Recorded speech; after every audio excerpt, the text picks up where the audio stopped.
سلام، خیلی خوش اومدین به ویدیو جدیدمون. من بهنازم، اینجا کانال بهوارته. چون از تقویم‌های رومیزی خیلی استقبال کردین، توی آموزش امروز تصمیم گرفتیم یه دونه تقویم رومیزی پاندایی بهتون یاد بدم.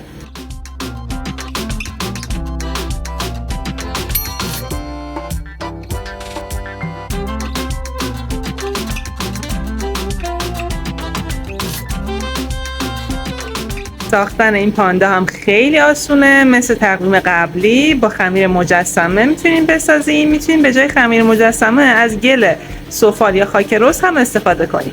بدون اینکه وقت رو تلف کنیم بریم شروع کنیم. مثل همیشه اول با ورز دادن خمیر یا گل سفالتون باید شروع کنین. به اندازه‌ای باید ورز بدین که بافت گلتون یک دست بشه. اگر نیاز بود میتونین بهش آب بزنین تا ترک نخوره و بافت یک دستری بگیره. بعد تبدیلش میکنین به یه توپ و اون توپ رو تبدیلش میکنین به فرم پاندا. فرم صورت پاندا تقریبا یه فرم در واقع گردی میشه که حالت بیضی داره.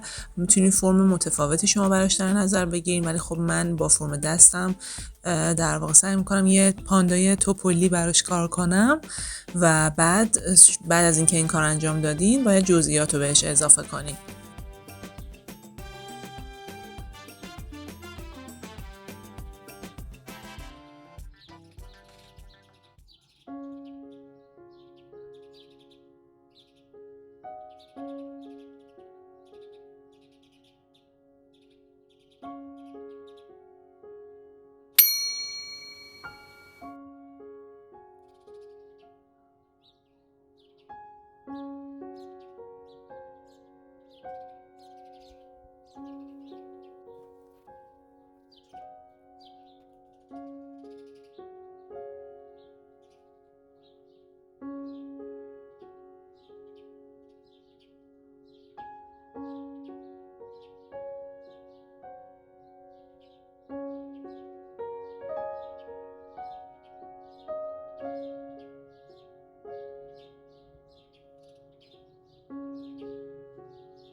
بعد از اینکه فرم پورترهش به اون فرمی که میخواین رسید، میتونین 2 تا گوشاشو اضافه کنین. گوشا رو با 2 تا دایره یا نیم دایره میتونین اضافه کنین.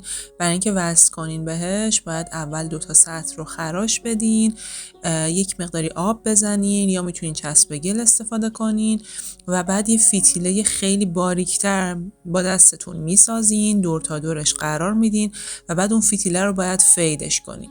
در واقع اون فتیله که یک گل یا خمیر اضافه تر هست نقش اتصال دهنده این 2 تا قطعه رو به هم بازی میکنه و اگر اونو نذارین احتمال ترک خوردن زیاده. حتما به وسیله اون فتیله در واقع مرز این 2 تا رو داخل همدیگه فید کنین و اتصالش رو محکم تر کنین.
دقیقا همه این مراحل رو برای اون یکی گوشش هم انجام میدین و بعد برای قسمت بینیش دوباره یه برجستگی دیگه با همین روش شما میتونین فید کنین تو کارتون.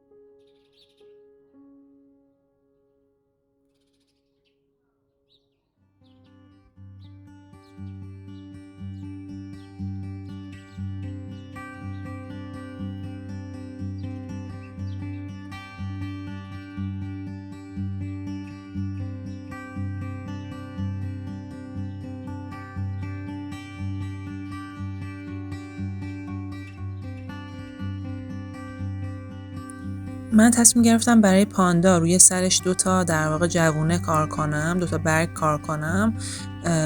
با فرم دست اول اون فرم مثلثی برگ‌ها رو باید در بیارین و بعد دقیقاً مثل همون روشی که گوش‌ها رو چسبوندین با همون روش خراش و چسبگل و یه فتیله خیلی باریک‌تر به این صورت فید می‌کنین و محکمش می‌کنین توی کارتون.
از اونجا که سطح پایین کار من خیلی کوچیک بود و فضایی نداشت برای خالی کردن تقویم، یه قسمت گل دیگه اضافه کردم به این صورت که می‌بینید.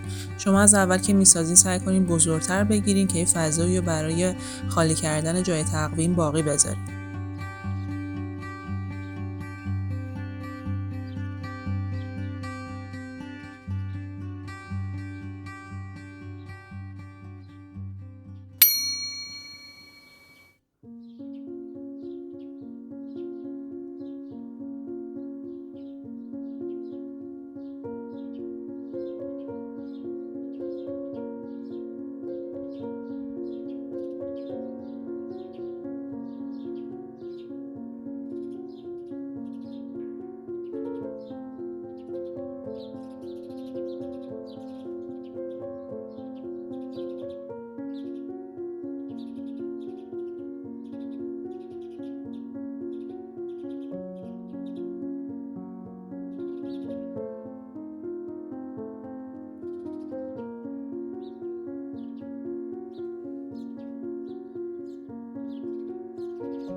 برای خارج کردن قسمت تقویم اول یه برش میدین که جاشو مشخص کنین و بعد خطوطی که برش دادین رو عمیق‌تر میکنین و بعد با استفاده از ابزار کاهنده اون قسمت رو خالی میکنین.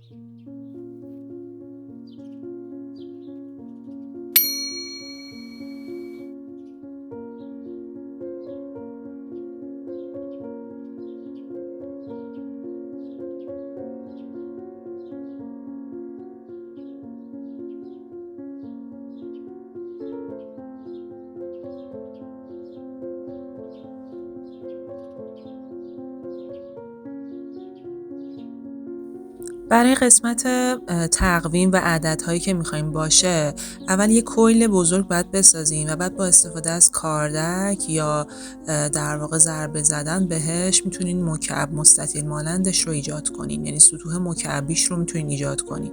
4 قسمتش باید صاف باشه. حتما دقت کنین که مکعب مستطیلی که میسازین متساوی الأضلاع باشه، یعنی ضلعاش همشون کاملا یک اندازه باشن. مربع و مکعب دفرمه‌ای نسازین که توی اون قسمت جا نشه و مدام تستش کنین ببینین یه مقداری بزرگتر یا کوچیکتر نباشه خیلی که توی کارتون نتونین قرارش بدین.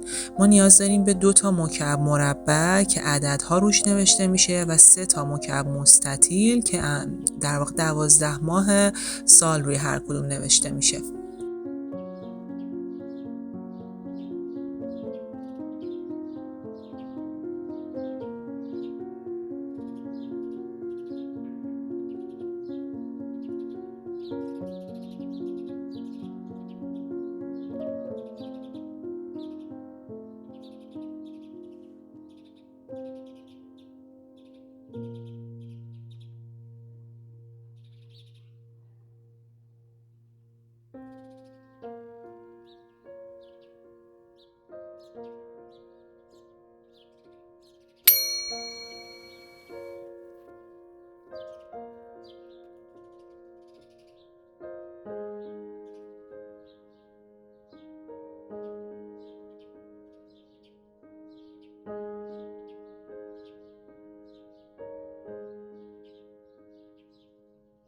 بهتون بگم که خیلی خوشحالم میکنین اگر که چنل رو سابسکرایب کنین، از این پست حمایت کنین، برای دوستاتون بفرستین. اگر مفید بود توی کامنت ها بهم بگین که دوست دارین تقویم بعدی چه شکلی باشه که توی آموزش بعدی بسازم براتون.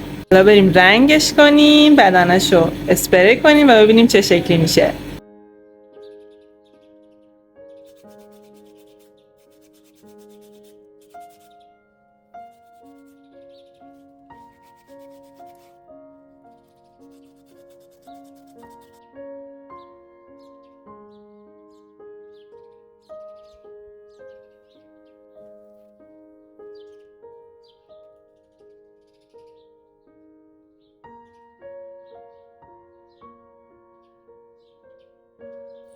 برای نقاشی نکاتی که باید بهتون بگم مثل جلسات قبلی شما رنگتون رو هر چقدر رقیق‌تر استفاده کنین کارتون تمیزتره. از اکریلیک حتما استفاده کنین. برای ثابت شدن و براق شدنش از وارنیش یا اسپری کیلر میتونین استفاده کنین. اگر نمیدونین چه نوع رنگ یا چه نوع اسپری کیلر و چه نوع وارنیشی برای کارتون باید مصرف کنین، لینکی که بالا براتون میذارم رو حتما چک کنین. این ویدیو بهتون همه متریالا و در واقع رنگ‌ها، برندهای رنگ‌ها و برندهای وارنیش‌ها رو معرفی کردم تا بتونین بهترین وارنیش و کیلری که میخواین رو انتخاب کنین و تهیه کنین. پس اون ویدیو رو حتما تماشا کنین. و اگر که دوست دارین یه تقویم ابری دیگه رو هم یاد بگیرین که تو جلسه‌های قبلی بهتون یاد دادم، لینک اون رو هم بالای صفحه براتون میذارم. تو تقویم ابری رو هم میتونین یاد بگیرین.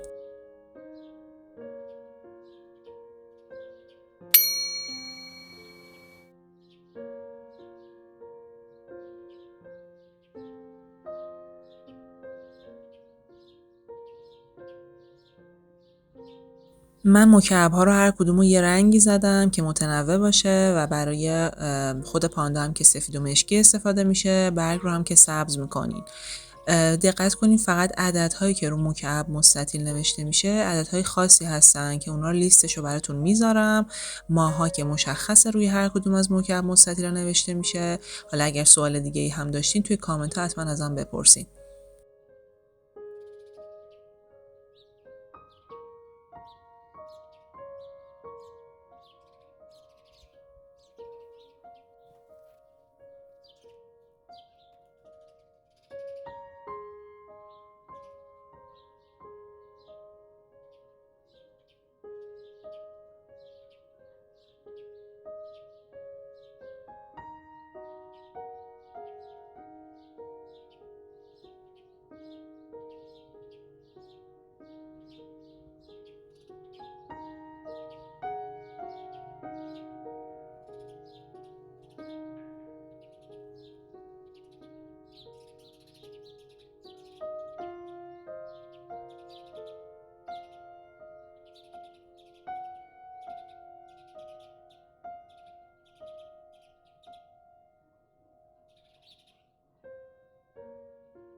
همونطور که میبینین روی هر مکعب مستطیل اسم ماه‌ها نوشته میشه. برای عددها هم این لیستی که براتون میذارم رو اسکرین شات بگیرین. روی هر مکعب مربع این عددها باید نوشته بشه. دقت کنین اینا عددهای انگلیسی هستن. عدد 6 همون 9 در واقع که برعکس میشه. بعد میتونین وارنیش بزنین، اسپری کنین و کارتون اینجوری براق و خوشگل میشه. اینم از نتیجهش. امیدوارم بسازین، لذت ببرین. یادتون نره که این ویدیو رو لایک کنین، یه کامنت خوشگل برام بذارین. مرسی که تا اینجا تماشا کردین. امیدوارم لذت برده باشین. تا ویدیوی بعدی، خداحافظ.